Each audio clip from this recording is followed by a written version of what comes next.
Na mimi nataka niambie polisi pahali popote waliko katika Jamhuri ya Kenya, kwa niaba ya Rais William Ruto, any police commander who will supervise eviction and demolition without authority of the respective county security and intelligence committee, you'll be on your own. Hii maneno rais hakujua, sikujua, Professor Kidiki hakujua, PS Remo Domolo hakujua, Regional Commissioner hakujua, IG hakujua, Deputy Inspector General hakujua. I want to tell our police commanders, those who still live in the era of that previous administration, the one of evictions and demolitions, serikali ilikuwa inaumiza watu. Serikali haijali mtu ya kawaida.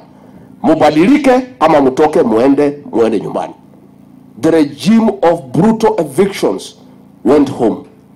This government led by William Ruto is a people's government, and it cares and it is sensitive to the issues concerning the common man.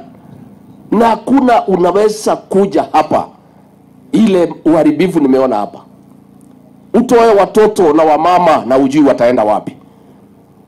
And I want the DCC here, you'll have to explain to us, when you saw this, what action did you take? Because by the time I called your regional commissioner, he was not aware. Why didn't you report to your bosses of what is happening? I'm talking to all officers in Kenya on behalf of the president. This business of brutal evictions of Kenyans, mwachane naye. If an eviction has to be done, itawekwa chini ya meza tuwajadiliane.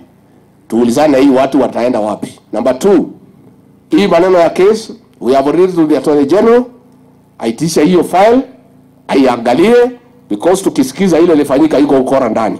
Si ndio? The Attorney General on behalf of the government atamsaidia.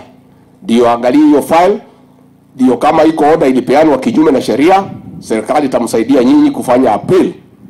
In the meantime, mtaka hapa na hakuna pahali mnaenda.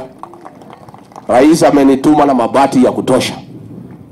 Kila boma mabati 70. Tumekubaliana. We have brought the first lot 3,500 na another 3,500 itakuja Monday.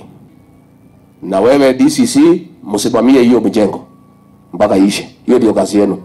Kazi yenu ni kujenga, sio kubomoa. Si ndio? Kazi ya serikali ni kujenga hadi kubomoa. That is your work. Mimi na president tumeaibika sana. Na tumehuzunika sana ya kwamba hawa polisi, na tuliwaambia hawa, kazi yao ni kulinda mali na maisha ya raia, sio kusimamia uharibiaji ya mali. Nimekuja na chakula ya kutosha. Kila familia ipewe gunia moja ya maharagwe na gunia moja ya mchele. Si ndio?